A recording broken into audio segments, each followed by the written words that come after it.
Hey guys, what's going on? Greenfield Gear. I am sending off today a PSA order for grading. Here it is.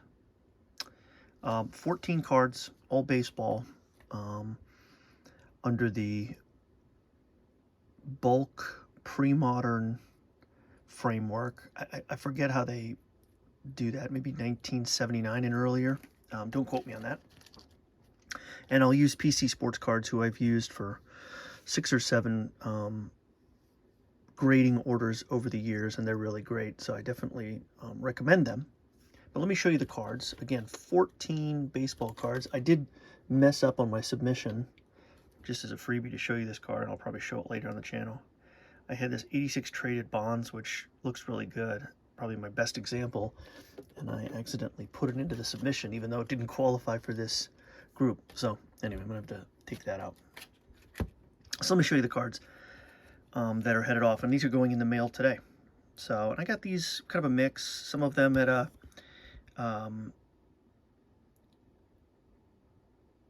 antique shop near me, some of them random pickups online, but this is the 55 Bowman Mini Minoso, and I don't know, this has got, it's got wear here. It seems like a strange cut there. It's off-centered. I mean, this could be just a total disaster, or it could be a pleasant surprise. But I'm not too concerned about it. I'm not looking to sell these. You can see this corner here is rough. These will go right in my PC. If it's a 2 or a 3, that's fine with me. And this 1950s, 1960s vintage baseball run that I've been working on, that's the intent here for these cards. And as you'll see, I'm starting to dip a little bit with this run into the 1970s. And so I've got a couple cards in here that fit that, and I think I'll just start to build out the 50s, 60s Hall of Fame run. So here's another Minoso, one of my actually more favorite vintage players, and I was collecting him before he made the Hall of Fame, not as a speculative play or anything, but I like kind of multi-tool players and speedsters.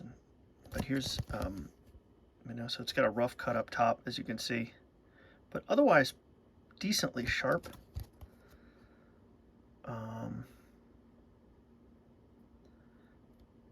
No complaints about that one.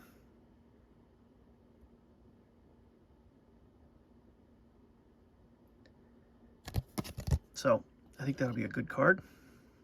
It's going to look great in a slab. A few 58 tops. And here's Bob Lemon. Looking terse. A little bit of mark there. This has definitely got that kind of vintage fade on the front. The centering on the back is not great, as you see here. Really thin up here.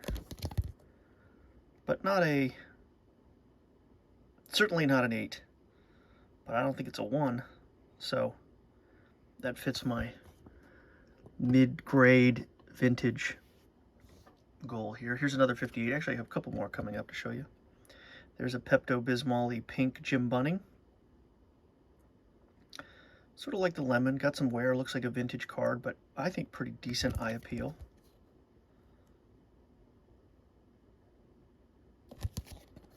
Looks pretty good to me. Looks like a vintage card maybe should look.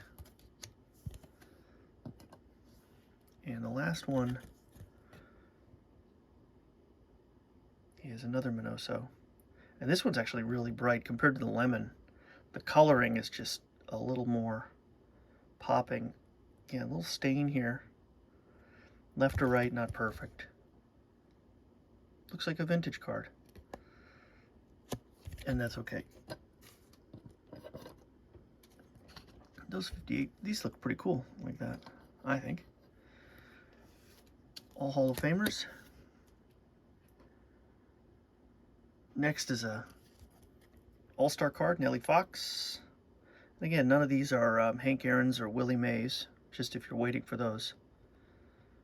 But I like collecting Hall of Famers irregardless, and if they're in the Hall of Fame, as I always say, that's good enough for me. And I know there's debate about certain players getting in and so on, and I share some of those debates. But I just think it's a fun way to collect. So there's the Nellie Fox All-Star card. We'll start over here. Take these. I suppose it's important that I keep the order right for the submission, so let's do this. We'll go left to right.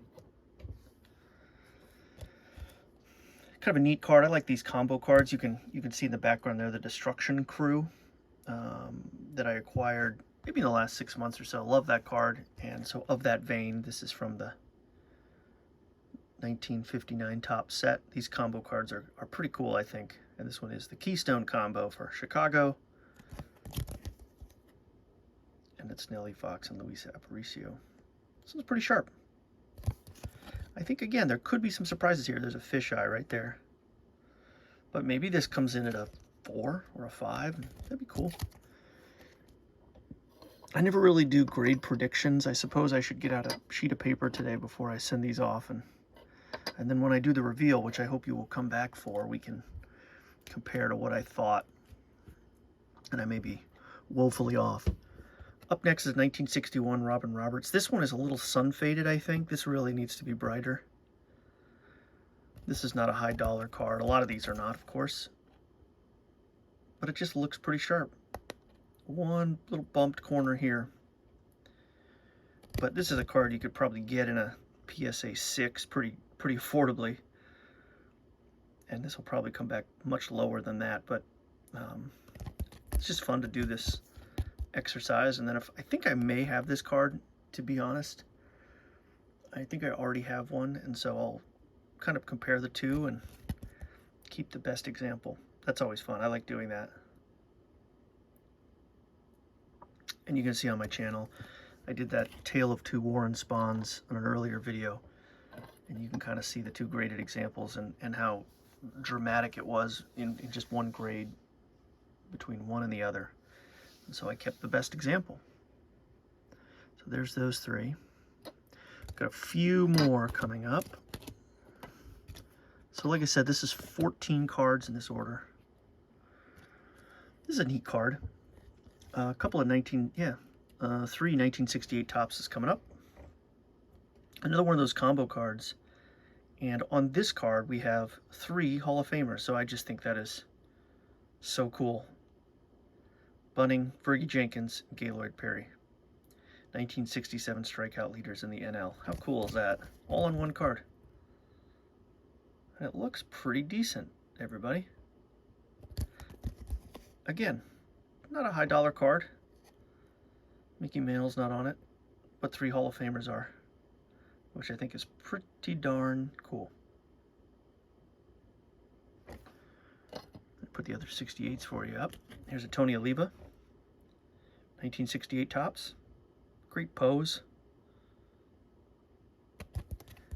I gotta say that this 1968 tops, I love the back. But this was never my favorite design, and it's surprisingly growing on me. Pretty sharp. And the last one from 68 is a Luis Aparicio. And if I'm not mistaken, some of you know this better, I feel like this photo gets used in 68 and 69. I could be mistaken, but that classic Topps thing where they just were like, let's go with it. I know they did that with the Hank Aaron cards in the 50s. Up next, in 1969, Joe Morgan. A little bit of a stain there. I always thought this mark right here was a blemish of some kind, but I'm pretty sure it's a cloud in the photo, which is not, it's just not a great photo. I really like collecting Joe Morgan, and this one's nicely centered. Decent eye appeal. Corners are okay, a little worn, but for a card from 1969, looks pretty sharp to me.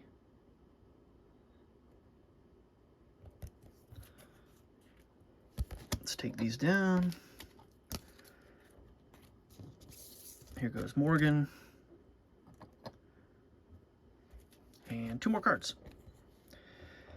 Another one of those combo cards, and This is a 1970 Topps, so I'm starting to dip my toe into 1970 and the 1970s, and I think I'll just keep these with the 50s and 60s collection I've been building. But this is 3 Hall of Famers, the National League RBI leaders, McCovey, Ron Santo, and Tony Perez. Little mark here, that little white mark you can see.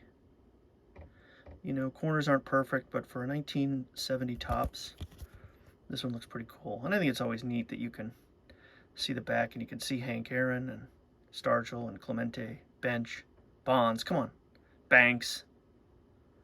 But it was these 3 guys ahead of all of them. Cepeda, DeGallon, McCovey, Santo, Perez. Neat. So we'll send that one in. And then the last card, I just think as a baseball card, is really a beautiful one. Again, dipping a bit into the 1970s.